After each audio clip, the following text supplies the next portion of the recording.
بڑی محنت ہوئی ہے عقیدہ توحید کے اوپر عزیزان گرامی، اتنی آسانی سے ہر ایک کو ہر بات بولنے نہ دیجیے،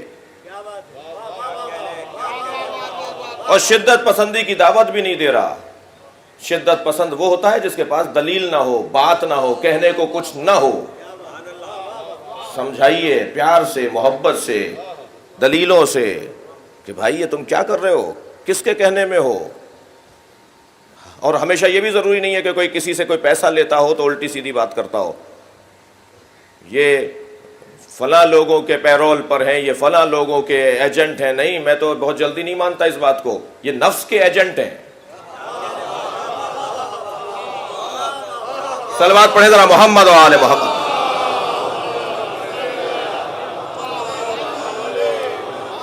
یہ انانیت کا شکار ہیں، یہ خود پسندی کا شکار ہیں، یہ اپنے علاوہ کسی اور کو سننے کو تیار نہیں ہے، یہ نفسانیت کے شکار ہیں۔ یہ کسی سے پیسہ نہیں لیتے، یہ اپنے نفس سے پیسہ لیتے ہیں، وہ تھپکی دیتا ہے ان کا نفس انہیں۔ بہت جلدی نہیں کہا کریں، یہ ایک محاورہ بن چکا ہے جی ایجنسیوں کے آدمی ہے۔ کوئی کسی کے ایجنسیوں کا آدمی ہونا کوئی ضرورت ہی نہیں ہے اس موضوع پہ بات کرنے، کیوں ایجنسیوں کو آپ پریشان کر رہے ہیں؟ یہ خود اپنی ایجنسی کا شکار ہے، یہ خود شیطان کی ایجنسی کا شکار ہے، اسے پتہ نہیں ہے کہ یہ کیا کس کی خدمت کر رہا ہے۔ تو یہ ضروری نہیں ہے، اسے سمجھانے کی ضرورت ہے، اور ہم سب محتاج موعظہ ہیں۔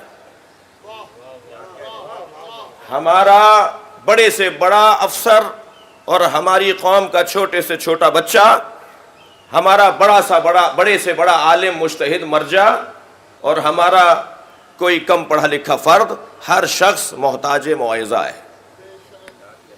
تھوڑی دیر کے لیے اپنے آپ کو ہمیں، یہ مجلسیں کیا ہیں؟ یہ مجلسیں پہلے ہمارے بزرگ لکھتے تھے نا، تشریف فرمائے، پہلے ہمارے خطبہ کے نام کے ساتھ شاہ صاحب لکھا جاتا تھا نا، مواعظ حسنہ، جی نہیں لکھا جاتا تھا خطابت۔ جی مثلا میں مجلس پڑھنے آ رہا ہوں تو میرے نام کے ساتھ لکھا جائے گا خطابت۔ بھائی خطابت تو آرٹ کونسل میں ہوتی ہے، خطابت تو دنیا جہان میں غیر ضروری موضوعات پر بھی ہوتی ہے، یہ ممبر ہے، یہاں خطابت نہیں ہوتی، قرآن کی تفسیر بیان ہوتی ہے۔ صلوات پڑھیں ذرا محمد و آل محمد۔ جی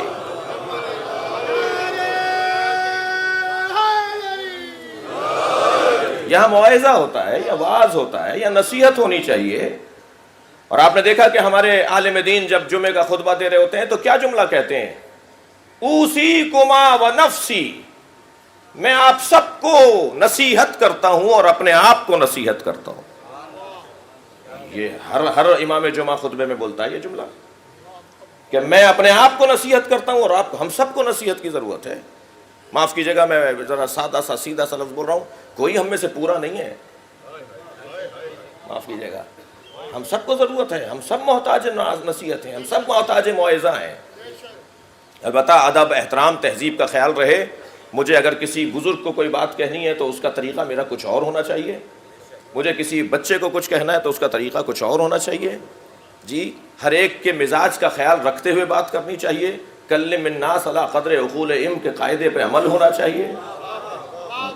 لوگوں سے ان کی عقل کے مطابق بات کرو، ان کے مزاج کے مطابق بات کرو۔ صلوات ہدیہ کریں محمد و آل محمد۔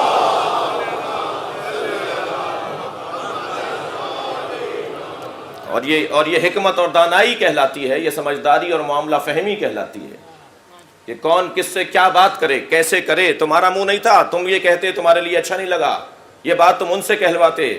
یہ تہذیب ہمارے بزرگوں نے، خاص طور پر بر صغیر کے اندر بزرگوں نے جو ہمیں آداب و تہذیب سکھائے ہیں، بڑوں سے کیسے بات کی جائے۔ میرے بڑے ہیں جناب اسلم جعفری صاحب، ہم نے بچپن سے ان کا احترام کرنا سیکھا ہے، ہماری تربیت ہی ایسے ہوئی ہے کہ بڑوں کا احترام کرنا ہے۔ ابھی یہ آ رہے تھے، میرا شوق تھا کہ یہ آگے چلیں اور میں پیچھے چلوں، میرا کچھ نہیں بگڑتا، میرا بزرگ اگر مجھ سے راضی ہو جائے گا تو شاید اللہ بھی راضی ہو جائے گا۔